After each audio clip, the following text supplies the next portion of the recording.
So a lot of people do not understand how progress works. They've been doing things what they think has been the right way for many years, and they don't get ahead. They don't seem just to be able just to have the life they want. They don't seem to be able just to like make the income that they want.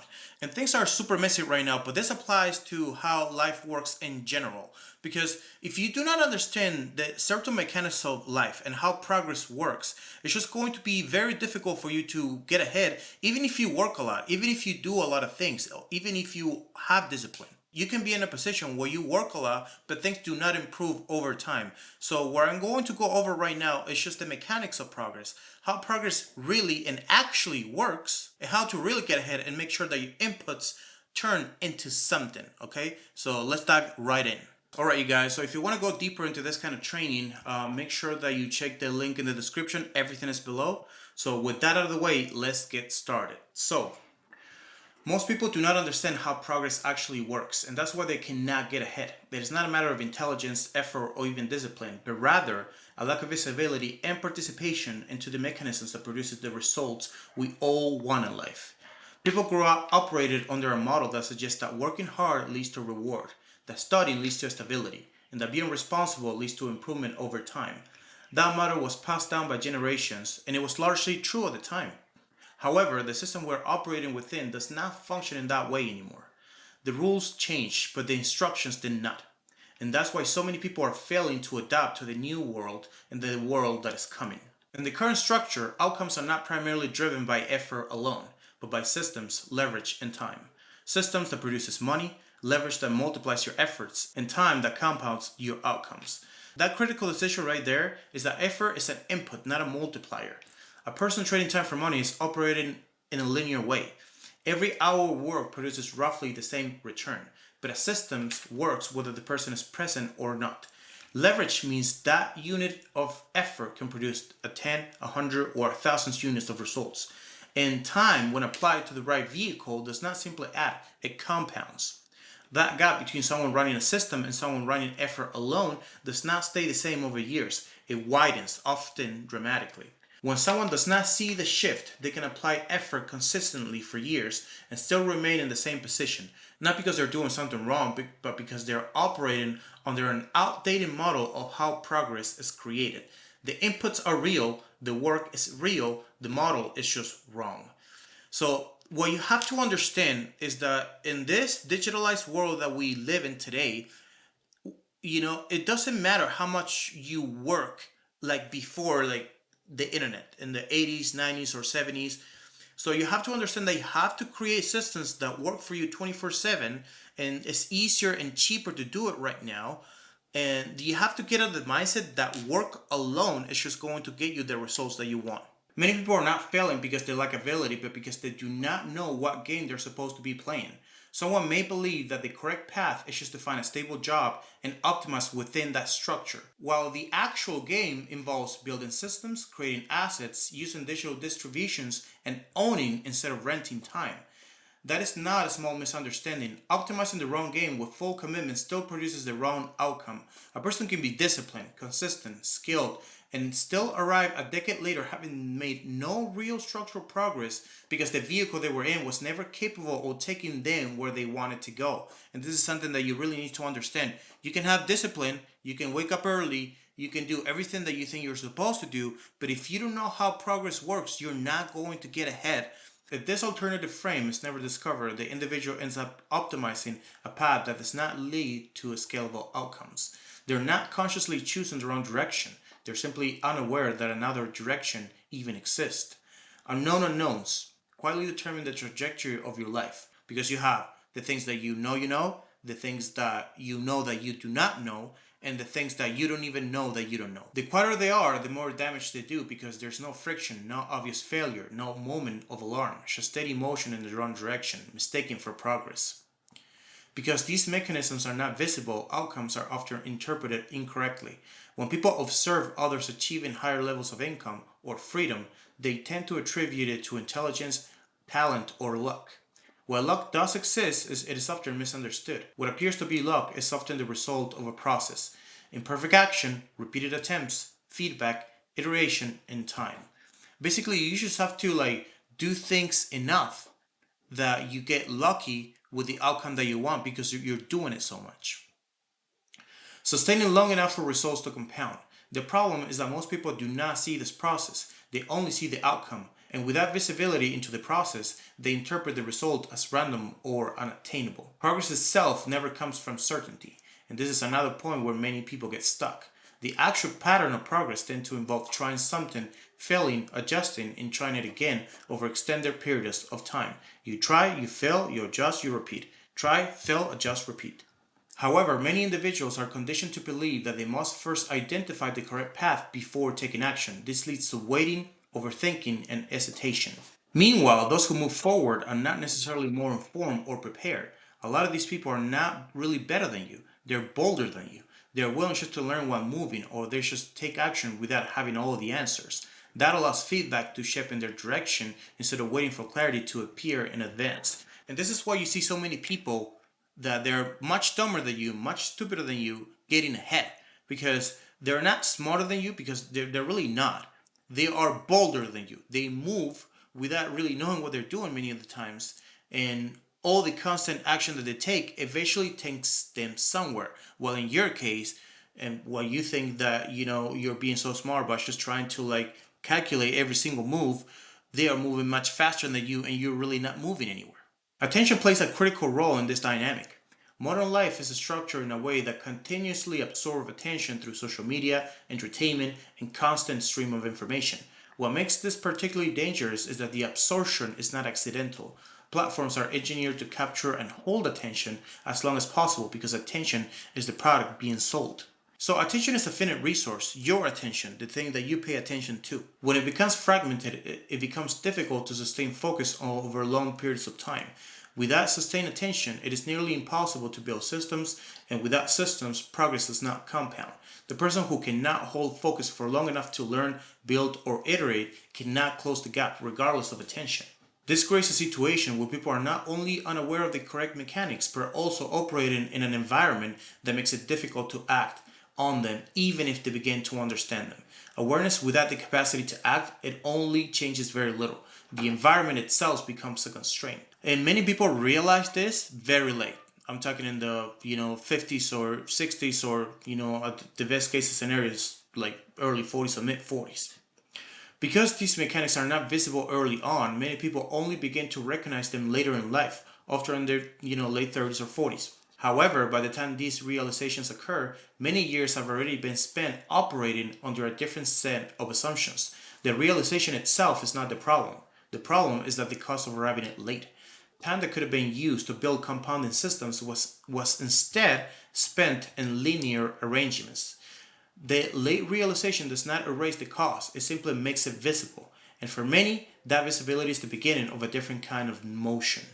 The key change happens when the question itself changes. Instead of asking how to work harder, the focus shifts towards understanding what kind of system can be built that produces the results without effort, without constant effort.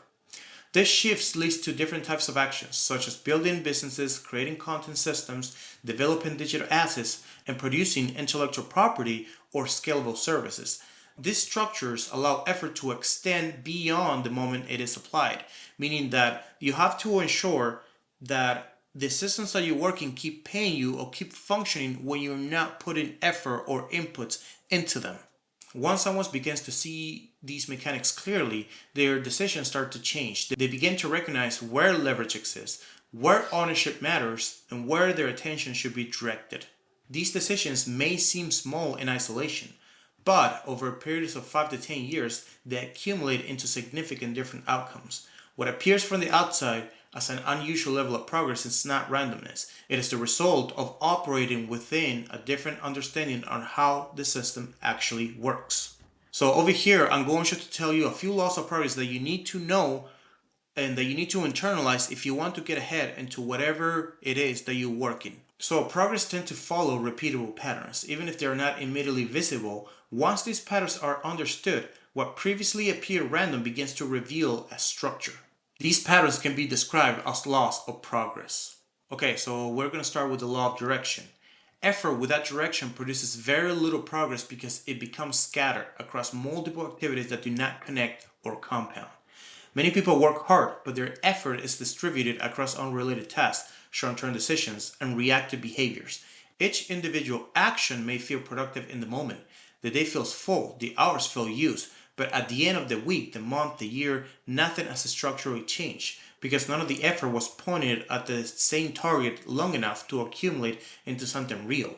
Without clear direction, effort does not accumulate, it dissipates.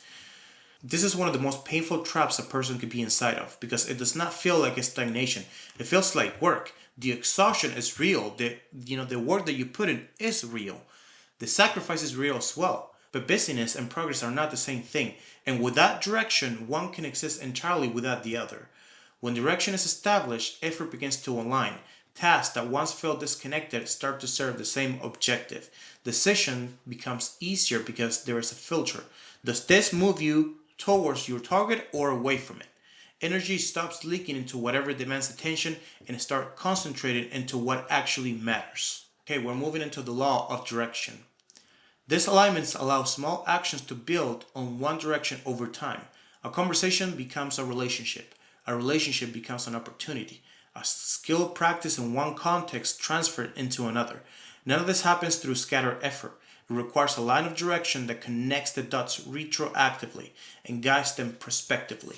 Two different individuals can apply the same level of effort for years, yet end up in entirely different positions simply because one had a clear trajectory while the other did not. Same hours, same starting conditions, vastly different outcomes. The difference was not talent, it was not luck, it was the presence or absence of a direction that gave effort somewhere to land. The law of imperfect action. Progress does not require certainty, and in most cases, certainty is not available at the beginning. This is the difficult truth for many people to accept because the absence of certainty feels like a reason to wait. If the path is not clear, the instinct is to research more, plan more, and prepare more until the risk feels manageable. But for most meaningful pursuits, that threshold never arrives. The clarity people are waiting for is only produced by moving, not by thinking about moving.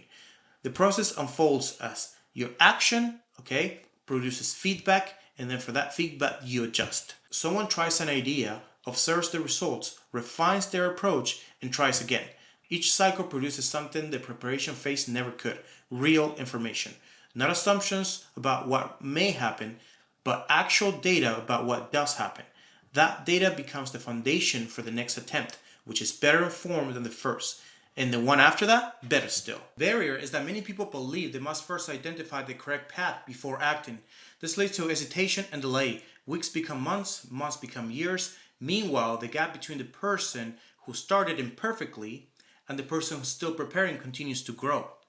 Because one of them is accumulating cycles of feedback and the other is accumulating none. This is why you see like two people working, right, and doing things, and one people getting way far ahead than the other one. Waiting for the right moment is in most cases a way of avoiding the discomfort of being wrong. But being wrong is early is cheap. Being wrong late after years of inaction is far more costly.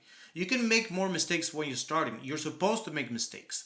The ideal would be just for you to learn off of other people's mistakes, but unfortunately, that's not how most people. Those who move forward are not necessarily more informed. They're simply willing to engage in the process. They understand, consciously or not, that the path reveals itself through contact with it. That the first version does not need to be the best version. That momentum itself is a form of information because it produces the results that stillness never will. The law of compounding. This is super important. Small advantages, when sustained over time, grow into significant differences. This applies not only to money, but also to knowledge, skill, reputation, networks, and audience. The difficulty is that compounding is not visible in its early stages. It's not. When you're first starting something, typically you don't see nothing. You see nothing at all. And this nothing can last months, even years. Progress appears slow or insignificant at first, which leads to many people to abandon the process before it has the time to produce meaningful results. Persistence becomes essential because the effects only become visible later. So basically, you have to ensure that you stick into something for 1 year at least before you decide to do or to try anything else. Effort on its own does not scale. A person has a fixed amount of hours. There's a ceiling on how fast they can move, how much they can produce, and how many people they can reach operating purely off their effort. Without any leverage, there's a limit to what can be achieved, and that limit is reached faster than most people expect. Progress accelerates when effort is combined with leverage. Meaning, you have your labor. Each of these represent a way of detaching output from direct input of personal time. Labor means that the work continues even when you're not doing it. Capital means flowing, it's working in parallel with you, generating returns to require no additional effort to sustain. Code means a process can be automated and executed at any scale without a proportional increase in cost or time. Media means an idea, a product, or a message can reach thousands or millions of people from a single act of creation. In the current environment, code and media are particularly significant because they allow individuals to produce outcomes that would previously have required large teams or substantial resources. A single person with the right systems and the right distribution can now reach an audience, build a protocol, or generate income at scale that was structurally unavailable to individuals a generation ago. The barrier to leverage has never been lower, which means the cost of operating without it has never been higher by comparison. The question is no longer whether leverage is accessible. For most people in most fields, it is. The question is whether someone is intentionally building it into the way they work or whether they're defaulting to pure effort and wondering why the ceiling keeps appearing. Those who own systems tend to accumulate wealth over time, while those who rely solely on selling their time remain constrained. And ownership includes businesses, intellectual property, equity, royalties, digital assets, audiences. The defining characteristic is continuity. Value continues to be produced even when direct effort is not being applied. Meaning that if you're able to create, let's say that you have like ebooks, let's say you have digital products, let's say they have YouTube videos out there. Let's say that you have a self-stuff account where you can monetize it eventually of putting out content out there and engaging with people. Those are some of the many different ways that you have to own your intellectual property. The law of attention. In an environment where information is abundant, attention becomes the limiting factor. There's a structural shift that most people have never fully absorbed. For most of history, the problem was access to information, to market, to audiences. That problem has largely been solved. The internet made distribution nearly free and reach nearly unlimited. But in solving the scarcity of information, it created a new scarcity, the scarcity of attention. There's now far more content, far more products, and far more ideas competing for a fixed amount of human focus that any individual can process. The ability to capture and direct attention determines whether ideas, products, or system gain visibility. This applies at every level. A business with inferior product but superior attention will consistently outperform a business with superior product that nobody knows that exists. A person with valuable skills but no visibility operates in a much smaller world than someone who has learned how to be seen. You have to learn how to be seen. Quality is necessary but not longer sufficient. In a crowded environment, the thing that does not get noticed does not get chosen, regardless of its actual merit. Without attention, even valuable outputs remain unseen. And this is something that I had to learn the hard way. You have to learn how to grow social media presence. Distribution becomes a core component of progress. Building something is only half of the equation. The other half is ensuring that it reaches the people for whom it's relevant. These are two distinct skills, and treating them as one is a mistake that buries otherwise good work.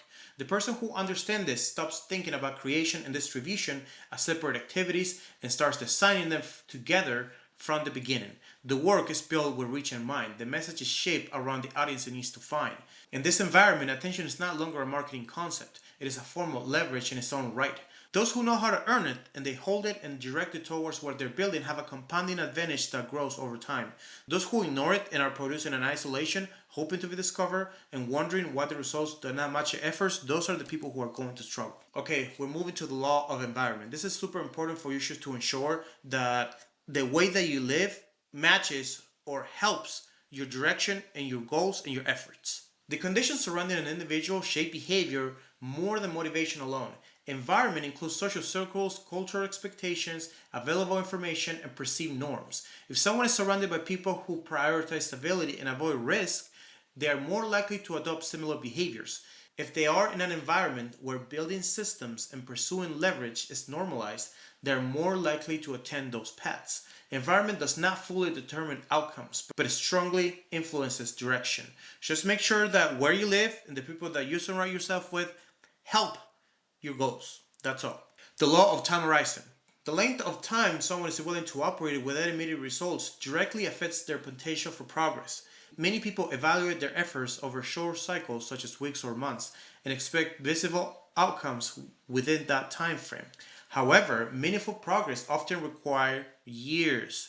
And when I say meaningful progress, I'm talking about just for you to have the ability just to live off your own work and not work a 9 to 5. That alone will take you, even if you do everything right, if you're starting from scratch, it's going to take you from 6 months to a year. Those who operate with longer time horizons, they invest in assets that compounds, meaning like reputation, relationships, intellectual property, systems. When these laws are viewed together, a pattern begins to emerge here. You have clarity on what are you doing, where you are and where you're going. Then you take action towards that clarity that you have. Then you iterate, meaning you should improve as you go. Then once you have something going on, you produce leverage of that, meaning that automate what you can, outsource what you can as well, and then you compound. You let time to compound all the other actions. Compounding means you do that over a certain period of time, maybe for the rest of your life, all right? And all that is going to be what you own. Most people are not missing effort, they're missing structure. Once these dynamics are understood, the landscape becomes easier to navigate. Decisions begins to align with the structures of the system rather than with the assumptions about how it should work. This does not guarantee immediate results, but it changes the trajectory. Even with some level of awareness begin to develop, many people still remain in the same position. The issue is no longer just a lack of understanding, but the presence of forces that prevent movement even where partial awareness exists. These forces operate at a psychological, behavioral, and environmental levels. Real progress often requires extended periods where results are not immediately visible. However, many people evaluate their efforts over short time frames, weeks or months. When outcomes do not appear quickly, they conclude that the approach is not working. They change direction or stop entirely. This constant resetting prevents compounding. Those who move forward tolerate delayed results and continue acting even when progress is not yet visible. From an early age, people are conditioned to avoid uncertainty and choose paths that are considered safe and socially acceptable. They are thought to minimize failure. When someone is unwilling to take even small risks, they remain confined to systems designed for predictability rather than growth. Identity, your sense of identity and self perception as well, shape your behavior often without conscious awareness. If someone believes that they are not entrepreneurial or that certain outcomes are not meant for people like them, those beliefs influence their decisions.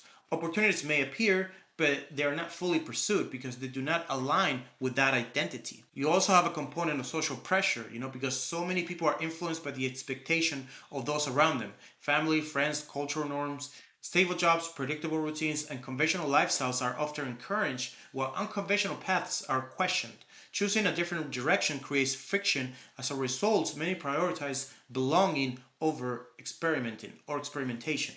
You have to ensure that you experiment. You may have to just deal with a little bit of bullshit here and there, but it is what it is. There's a big sense. Okay, there's a problem here with cognitive overload as well, and this is a big issue because many environments are saturated with information, entertainment, and constant stimulation. Attention becomes fragmented, and without attention, there's no reflection. Meaningful progress often begins with stepping back and evaluating direction, systems, and long term goals. When attention is continuously consumed, there's little space for this type of thinking. Even with awareness, execution becomes inconsistent. You're so overwhelmed with so much information that you just don't do anything. Structural constraints. There are also real world constraints that affect what is possible. Financial pressure, family responsibilities, limited resources, these do not eliminate progress, but they slow it. And they shape the pace of type of action available. And what this causes is that a lot of people just they have learned helplessness. They're just so hopeless that they just don't try anything anymore because they've been doing the wrong things. When someone experiences repeated setbacks without understanding why, they may begin to believe that their actions do not produce results. Over time, effort decreases, experimentation stops, not because they lack ability, but because a lack of perceived impact. Reversing this pattern often requires small, observable wins that rebuild the connection between action and outcome. Okay, so what are the behaviors of those who move forward, those who get ahead, those who really make shit happen? All right. Despite these constraints, individuals who move forward tend to exhibit, they continue to experiment. They do not stop. They remain curious about how systems operate, they tolerate ambiguity, they operate over long time horizons, and these behaviors allow them to gradually expand their range of possibilities. You just have to increase your possibilities always over achieving something based on your current actions over time. As awareness deepens, reality begins to feel less random and more structured. This is no small change. So it is a fundamental reorientation in how a person reads the world around them. What once appears as luck begins to reveal itself as the output of specific behaviors compounding over time. What once looked like overnight success begins to show its actual shape. Years of system building, leverage accumulation, and directed effort that were simply invisible from the outside. Actions are no longer taken blindly. They are aligned with an understanding of how systems function. Decisions that previously felt like guesses begin to carry a different quality. There is still uncertainty, but it is informed uncertainty rather than pure randomness. Okay? Meaning that, yes, of course, you're always going to be like doing something without knowing if it's going to work is part of the game. And when you know all these things, there's still uncertainty. It doesn't remove it all the way. At least you know what type of uncertainty you can expect. A person operating with these awareness start to ask different questions, not just about what you should do next, but what does this decision compound into over time? What leverage does this create? What system does this build towards? The questions themselves produce better answers than the one being asked before. This does not remove all constraints, but it changes decision making. Constraints remain real, resources are still limited. Time still passes at the same rate. Not every attempt succeeds, but constrained navigate with structural awareness produces different outcomes than constraints navigated blindly. The same wall looks different to someone who understands where the door is. Over time, this shift allows individuals to interact with their environment more deliberately, gradually reshaping their trajectory in a way that was not possible when the underlying patterns remain unseen. Progress stops feeling like something that happens to a person and starts feeling like something a person participates in constructing. That change in relationship from passive recipient to active architect is perhaps the most consequential thing awareness produces. And when that shift occurs, it is very difficult to unsee. So I hope this just give you an overview about how progress works and why you can just take action, have discipline, and still not get ahead despite you thinking that you work. There's a lot of multiple things that applies to progress that you need to understand how it works before progress really starts taking its place. Progress is very predictable. If you know the rules, you can move faster and you can move for real instead of just being stuck in a situation where your inputs do not produce anything. Alright, you guys, so if you want to get this PDF along with many other content that I have, make sure to go to my Substack and subscribe. It is completely free to do. Over there, I'm going to be sharing a lot of insights about how the world works, how the system works, why the world is in so much chaos right now, and what you can do to really get ahead, and how to make sure that your inputs produces the outputs that you want, because you have to understand how the world works for you just to achieve anything meaningful in your life. So I'll see you at the next video.